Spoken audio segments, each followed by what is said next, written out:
Welcome everyone to the Week 6 Hambone Fantasy Football Update. I'm your host, Commissioner Bone. Alrighty, let's get right to it. Got some highlights from Week 6. First up, Kickin' Chickens narrowly defeating Mr. Just in Time 109 to 101.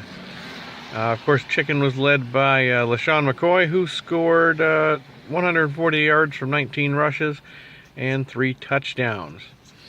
Up next for the Chicken is the 3-and-3 Super Saucy Spaghetti. Chicken and spaghetti together again. I like to call it a pasta dish. Alright. And our game of the week, of course, was Silver Bullets taking on 20 Minutes with Tebow. This one ended pretty much with a landslide, and what I like to call the weekly Triple Crown. Silver Bullets, of course, winning the game of the week, 171-137. But they also got the high score of the week, which is our breakout award.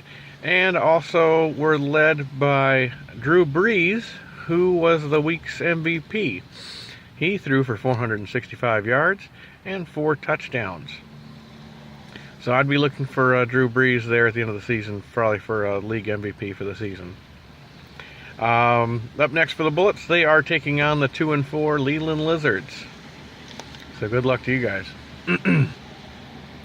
Looking at this week's game of the week, I had a couple to pick from.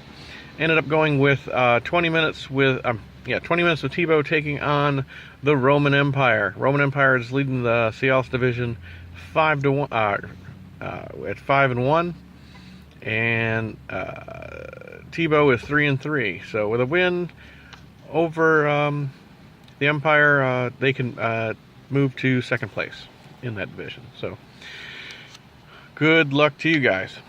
A few shout outs before we go. Mr. Just in Time, ran into Coach Morrison over there at the Madison homecoming game. Who would have thought that Madison High School could beat East Detroit 40-0. So great time out there. Shout out to Super Saucy Spaghetti. He's had Odell Beckham Jr. all season, kind of sitting on him, just waiting to see when he's going to stop crapping the bed. And apparently that was this week. Scoring 41 points out of nowhere. So good for you. Which is just in time too, because he also has Ben Roethlisberger, who is currently crapping the bed. So congratulations. I don't know.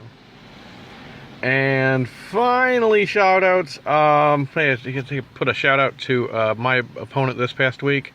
There you go. You made the highlight reel. I'm not going to name your team. Anyway, good luck to everyone this week. As for the poll question we had out there for the rule changes, it looks like we had a little bit of more movement on it, so but not quite enough to get an up or down decision. So if you haven't voted yet, I'm going to leave it at one more week. Please vote for whether or not you would like to see an approval process for trades past week 10. So you can trade all you want with no restriction up through week 10, but 11, 12, and 13, what we're asking for is if there's going to be trades that week, would you be in favor of putting those trades up for league approval? We would vote on it. Hopefully this would get rid of some of the collusion or, alleged collusion. Alrighty. Well, good luck to everyone, and see you next week. Bye.